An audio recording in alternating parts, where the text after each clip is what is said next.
I was born and raised in Houston, Texas. I pretty much, grew up in this whole like Sunday school system. I grew in a somewhat conservative Jain family. And, growing up in America, I believe like my experiences might be a little bit different from a lot of people. And so if you have any questions about like things that I might have experienced as a, American-born Jain, I would be glad to like talk about it. I graduated from Houston Baptist University in 2012. And I think that gives me a very interesting, diverse background because, I was able to learn about other religions as well as Jainism, and I'm able to see the similarities and differences.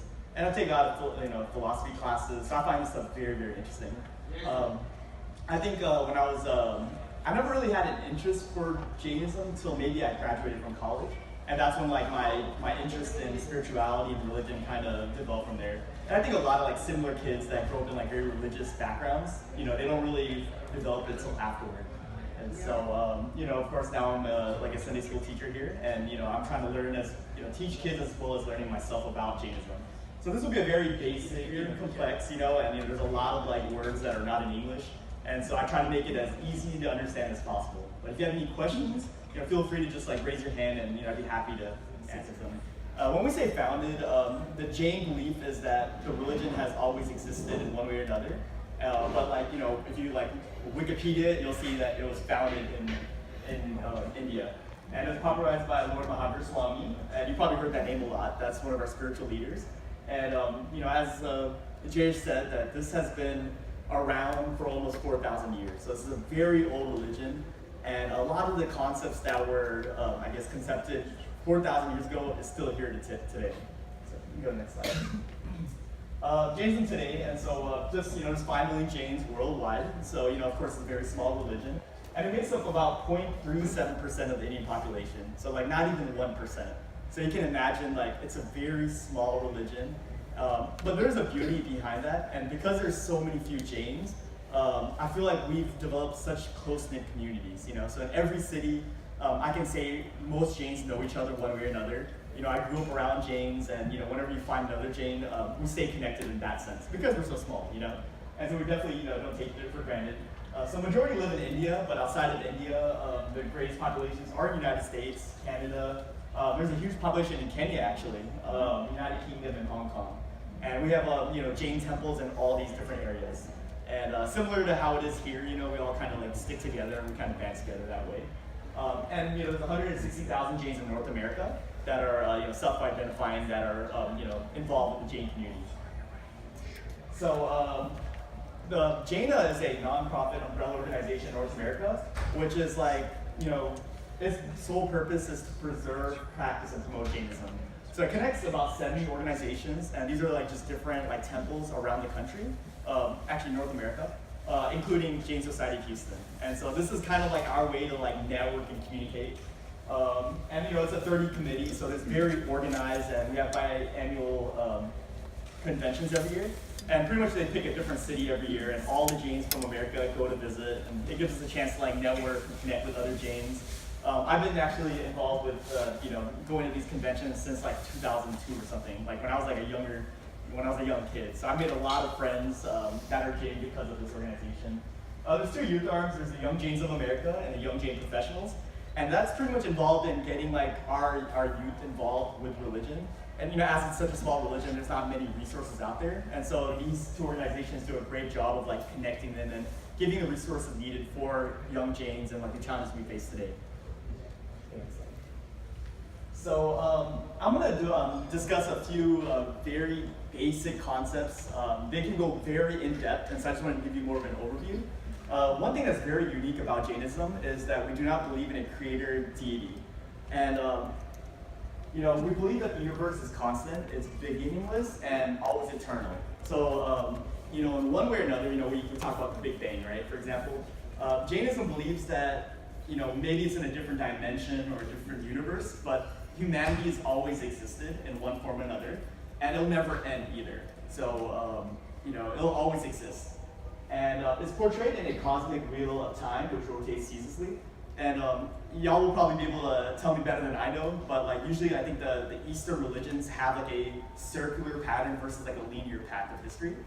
And so if you go to the next slide. And I'm not going to really discuss this, but just want to give you like a display that Jainism has actually created like a cosmic wheel of time, and they've actually subcategorized different time eras, and you can see it just goes in a circle. And so, just I guess showing that it could really go in depth, this concept of the circular world. And next slide. Another big concept of Jainism is we believe that every life has a soul, right? And we really emphasize that the physical body is different from the soul. And every soul is capable of being divine. And so, every soul has the potential to achieve infinite knowledge, perception, consciousness, and happiness. And we believe that it's due to our karma that we're not able to achieve all these, these potentials. We believe in reincarnation, so we believe that like after death, that we are reborn, and how we are reborn is based on our karma, the actions of our lives. And so, there's reincarnation between humans and animals and plants and all life forms. Jainism has categorized it into 4 categories. There's humans, there's animals, then there's heavenly beings and hellish beings. And so, like the way, like for example, we were all born as humans in this life, right? And so in Jainism, we believe that we were, due to like good karma from maybe our previous lives, we were given the opportunity to be humans, to spread positivity around the world, to help others, something that maybe animals and other life forms aren't able to do. And so we definitely consider it a blessing to be born as humans. And karma isn't maybe just from this lifetime, but maybe my last life, maybe 2 lives ago. And so this, it's a very complex concept, trying to imagine like, karma from a previous life that we don't remember, how it affects our life this year, right? And so we use karma to kind of explain why there's certain illnesses in the world, why there's pain in the world. If someone was born handicapped, why is that, right? And so Jainism would say that it's due to, the actions of a previous life where someone might undergo, something unfair versus someone else that doesn't have it. And I'm going to talk a little bit more about karma because I know that's a huge concept. And so we can go to the next slide. And so the swastika. So when we think of swastika, it's a symbol that, of course, Nazism, Hitler, we think of like very negative things. And the reason I'm adding this slide is to kind of give you like the true context behind the swastika. It's actually an ancient Hindu and Jain symbol, and it's one of our holiest symbols. And for this is like the Jain version of swastika, and then Hinduism has like their own version.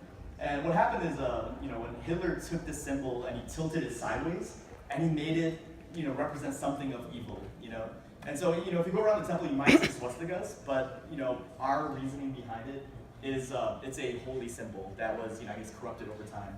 And just to give you a quick, this is very quick, but pretty much these 4 circles, they represent the 4 types of, the humans, the animals, the hellish beings, and the heavenly beings. So that's kind of what it symbolizes. And then there's moksha, and I'll talk more about that as well. So go to the next slide. So karma. So, of course we don't believe in a creator deity. We do believe in like heavenly beings, which I think a good translation would be like almost like angels, right? We believe in angels.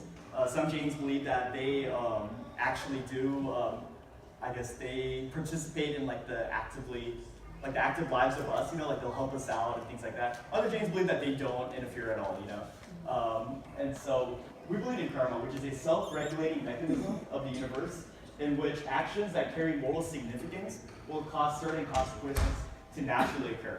So there's no deity, there's no higher power that's choosing who gets affected by this karma. We believe karma is a universal element, and it solely based on the actions of our life will dictate what happens in the future. So it's pretty much like a cause and effect basis. You can go to the next slide.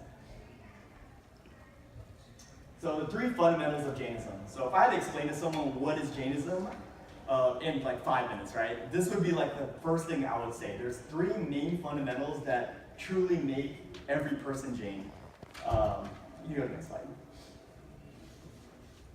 So the first one, of course, is ahimsa. And I think Jayesh really articulated what it means. Ahimsa is nonviolence. And it's unconditional nonviolence to all species, right? There's humans, animals, plants, insects. And because we believe in reincarnation, we believe that every life has a soul, including animals, including plants, including insects, that we don't want to like cause the least amount of harm to any of these animals, and any life in general. And this ahimsa, violence can be committed mentally, verbally, and physically. And so it's not just physical act of hurting someone, it's even mentally. Even if you think about hurting someone, we believe that could cause bad karma as well. That could affect you. We also talk about intention as well. So and I think the greatest example is if I hit someone, right, and I hit them to save someone else's life, for example, that would cause less karma versus if I hit someone because I enjoy it.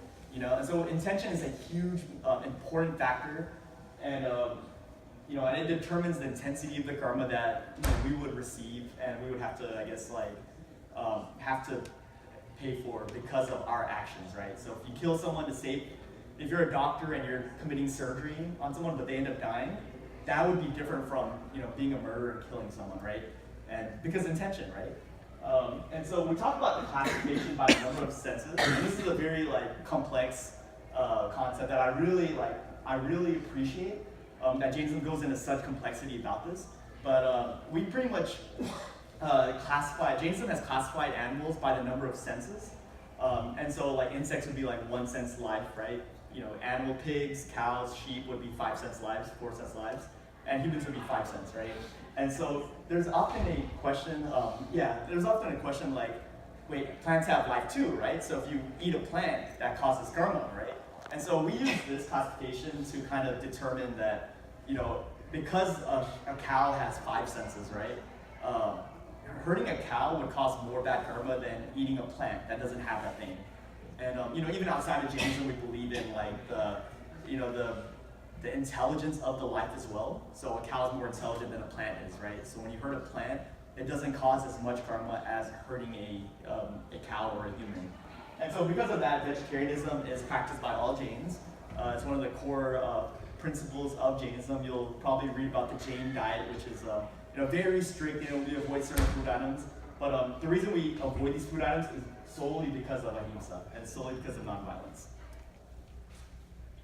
Another very important fundamental of Jainism is Untitled, which means multiplicity of views. And pretty much we Jains believe that there's no single absolute truth, that there's multiple truths in the universe. And it allows for the multiple interpretations of scripture. And I think this is one unique trait that we often overlook, but it's such a unique trait to Jainism to say that there's not one truth. So if you tell me that this is my truth, and I tell you this is my truth, it doesn't mean that you're wrong and I'm right, or I'm right and you're wrong. And because of this, I think it makes Jainism so unique. It creates a platform for discussion, and it allows all of us to come together and discuss what your truth is, what my truth is. And so it's a very unique characteristic. And in history, when you look at the history of a lot of religions, because of the lack of flexibility, oftentimes it causes, it could be a cause for a lot of violence and chaos. So having this characteristic is, I think, a very unique thing of Jainism. And considering that it's a 4,000-year-old religion, it's a huge thing for us. So I just wanted to say a little bit more about that. So we're not saying there are multiple truths. We're saying that we don't have the capacity to understand. And then the final fundamentals, so I explained ahimsa, so I explained nonviolence, and then multiplicity of views, and then the third fundamental of Jainism is non-possessiveness. And pretty much what it means is non-attachment to worldly possessions. So because we explain, believe that there's a separation of the physical body and the soul, right? And we believe in reincarnation.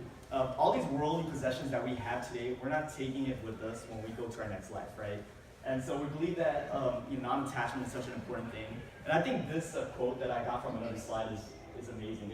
There is enough for this world for everyone's needs, but never enough for one man's greed. And when I read that, I was like, I have to keep this on my slide. This is incredible. And so, we will never be fully satisfied, no matter how many worldly possessions you have. And, in Jainism, we believe that the true happiness of the soul, that potential, comes from a spiritual way, and it's not from the physical world. And so, I don't want to I'll just glance over it, but, Jains enter monkhood by giving up all their possessions. And so, you know, as we're going through like the temple and giving the tour, we'll talk about how Jains enter monkhood. And pretty much one thing they do is they give up all their worldly possessions and then they enter monkhood. And that's almost like a sign of giving up what was your past life, you know, to, you know, focus on your spiritual progress. Next slide. And so Jainism in North America versus Jainism in India, you know, based on like my background, my upbringing, I feel like I can give a very interesting perspective on this. So, you know, my parents, so I'm a first generation born American Jain, and my parents came from India, and so I noticed that there's a few differences in the way Jainism is practiced here versus there. And this isn't like universal, but this is more of my personal like experience. You know, in India, Jainism often emphasizes like the ritualistic practices. So you'll see a lot of rituals and things that we do. Jains over here, they seem to emphasize more on the philosophy and the, you know, the philosophical practice of Jainism. So that's one thing I noticed here. Modern Jain challenges in Jainism. I think, you know, as every religion evolves, you know, we have new, you know, challenges that we would have to face as a religion, as a community. I think one of the biggest ones is the language barriers. As you walked in, you probably noticed that there's words written in Hindi and Gujarati and all these languages. And I can tell you firsthand that I can't read or, you know, I can speak, but I can't read any of these languages. And so, you know, there's like the translation and, you know, trying to make sure that there's enough resources for Jains that are born here and Jains that can't understand Hindi Gujarati. That's one thing that we're, you know, trying to, you know, tackle as a community, as, you know, just expanding resources. And, you know, that Jaina, that umbrella organization is doing a great job of translating a lot of the literature, and now it's available online. And so that's a good thing. Another challenge that we're facing as Jains is community outreach. You know, as you know, like because of like the language barriers and all that, we don't have like a focus on how do we bring people in, how do we appeal to other crowds, other religions, you know. And so that's something, you know, there's no like conversion process or anything of that sort, you know. So as a religion, you know, you know, we're already a very small religion. So that's something that we need to start thinking about. How do we appeal to other people, other religions, other ethnicities, right? And then, you know, the question of veganism, I think, is a very, very modern, maybe in the last 5 years, we're starting to discuss this. You know, as we're vegetarian, we're talking about nonviolence towards all animals, all life. We're, you know, going to the extremes of not stepping on bugs, you know, to like, you know, for causing least harm. And so veganism, of course, is, you know, we use a lot of dairy products in our Jain, you know, ritualistic practices. So there's a lot of milk involved. There's a lot, even in the food today, you'll see a lot of like milk and butter and all that. And of course, all of this in modern day, you know, is, you know, involved with the animal cruelty, right? So as Jains, we're starting to wonder, like, is veganism, you know, aligned with Jain principles, or is it not? You know, because there is a lot of you know, spiritual leaders that are saying that no, it's okay to use milk, not that. So this is something to just like consider, and you know, there's a lot of Jains that are switching to veganism, and there's a lot that believe against it. So it's just a challenge that we're facing.